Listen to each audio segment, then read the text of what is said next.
July the 17th, it is a Wednesday, and my name is Coach Tim. All right, so here's the thing. I did not yet do today's workout, but it's an AMRAP. If you heard me talk before about testing these workouts, we got to prioritize the ones that aren't AMRAPs. I couldn't get out of work early enough to test this one. However, let me tell you what we like about it, and then I'll have a chance to do it on Wednesday. What we have today is a 10-minute AMRAP with various skills and a pick thing up, put thing down weightlifting movement known as the deadlift. So in 10 minutes, you'll do 10 deadlifts, no heavier than 185, 135, 125, I forget, it's in the notes, don't worry about it. Which we will consider like a low to moderate. Basically, we want these deadlifts to be able to be done unbroken, and I think you can do that. Next, what we have are 5 pull-ups, and then we have 5 per side, so 10 alternating pistols and 5 handstand push-ups.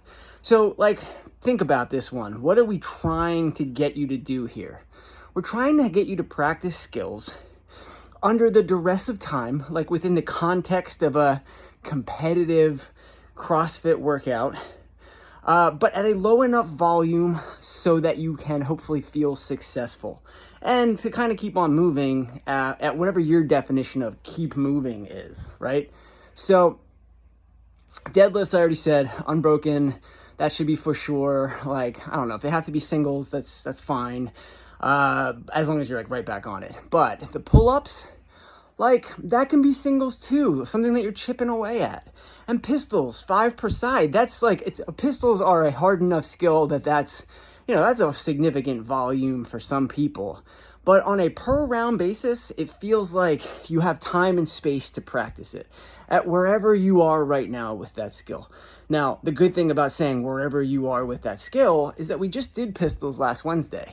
So you are in some people's cases, you are either very close or you figured out last week, okay, here's the modification that I'm closest to right now, or sometimes these work and sometimes these don't. And then we could probably say the same thing about handstand push-ups. We did have a whole cycle sort of devoted to that 2 cycles ago, where you at the very least know what it is that you should be doing to modify. But also, some people are going to find that 5 is the number that they feel most successful at. That they could sustain a set of 3 and 2 or something like that. So bottom line is these are low per round volumes and and hopefully enough movements. So 4 movements to keep things moving, keep things fresh. If you're chipping away at pull-ups and you're still doing your deadlifts, then that's creating space between sets of handstand push-ups, if that's your goat. So every time you get back to the movement that you struggle with, you are fresh in that particular muscle group. Hopefully that makes sense. Okay, also today, the strength. Man, if you guys have not done weighted hip thrusters the way that we have them, get ready to feel those in your glutes and hams on Thursday. Really potent movement. And same thing could be said of that reverse plank hold. We have done those before. We've done them in the form of warm-ups before. But just pay particular attention to the video that we posted.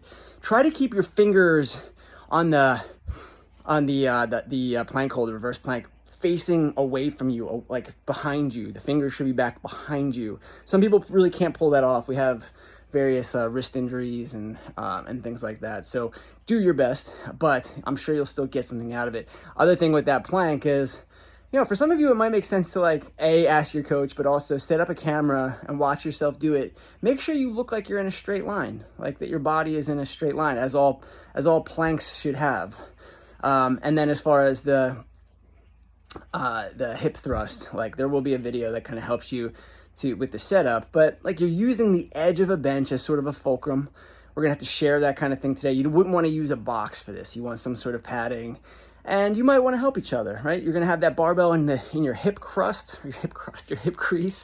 and you're gonna get the full extension. You're gonna make sure you're really squeezing, and if you're doing it right, you will absolutely feel that the next day. All right, guys, enjoy this one. I can't wait to coach it.